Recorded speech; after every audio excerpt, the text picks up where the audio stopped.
You know, there's not a day when a person doesn't somehow engage with a bell. You know, bells have ruled our lives in so many ways and for so many centuries. Most bells are saying, come to church, somebody's dead, something's happening, it's an emergency. And of course they're also a warning. Bells are used for warnings. And this is where we want to use this bell as a warning of the future.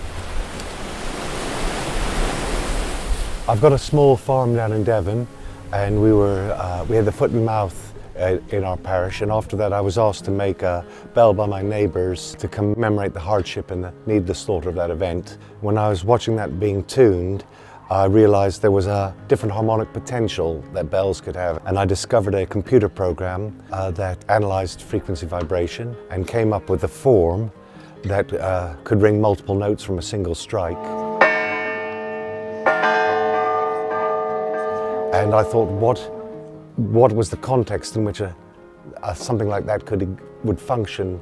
And I thought our relationship with the sea that both gives and takes. That they are very accessible as sculptures or public artworks go. The idea of a bell that rings as the tide comes in, it's a very simple idea and beautiful one. You could see it as a sort of environmental warning bell. You could become quite anxious about it and the idea that it may be ringing more and more frequently as the years go by. Or you could just see it as an object of beauty, as something, you know, that makes a sound in the landscape and as a destination, as a place to go to. A lot of my sculpture friends said, you're out of your mind, water and moving parts. And I wish I'd listened to them sometimes, because it has proved, you know, a challenge. But what has also been really exciting is because the challenge has been so difficult, what it draws out of the communities is much deeper.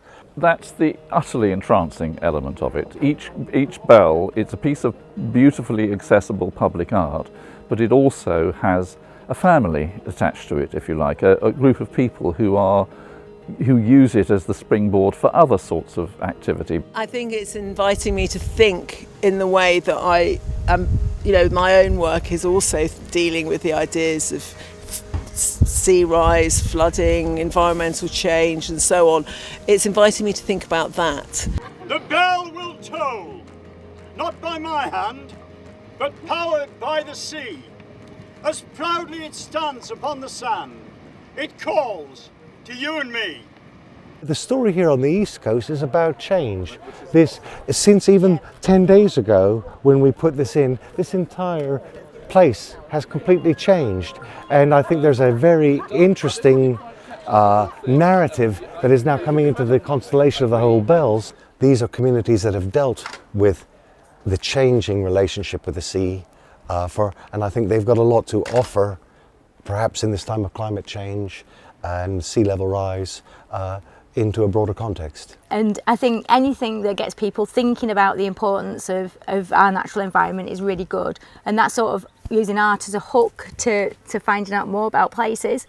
So, you know, the concept of the tide coming in and out and the bells ringing in time with that, just to remind us, I think, of how important the sea is to us and how we depend on it for lots of things.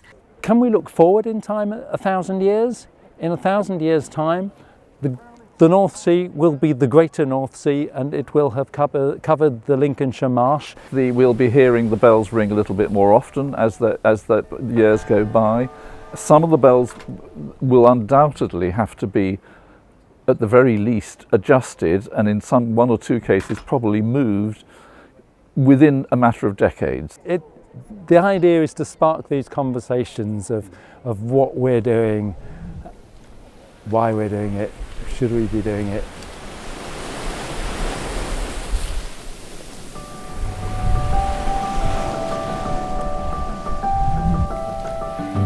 I love the fact that it's just what I see as a multi-purpose project.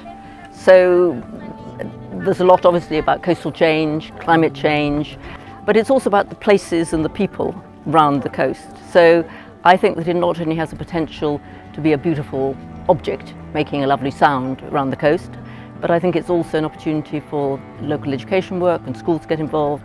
Then it's a further opportunity for the wider community in those places to get involved. Obviously, a lot of the places around the coast are in a state of flux. They are, in my language, they are sort of working out what their identity in the 21st century is, and we hope that in 3 or 4 years' time there will be 16 places who regard themselves as lucky and proud to have a bell.